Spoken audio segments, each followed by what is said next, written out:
Всем привет, с вами мы, Арт Математики, и сегодня мы хотим рассказать вам об искусстве через призму науки. Начнем мы с темы под названием фракталы. Итак, что же это вообще такое? Фрактал — такая фигура из нескольких частей, где каждая часть похожа на целую фигуру и показывает все обо всем фрактале. Ну и что же здесь общего между искусством и наукой? Представьте, что мы рисуем дерево.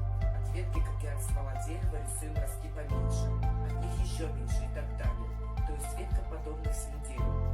Это самое свойство объектов Бенуа Мандельборг в 1975 году назвал фракталом. Это же свойство находит широкое применение в различных науках, например, те же самые графики, диаграммы. Экономисты используют фракталы для описания колебаний курса валют.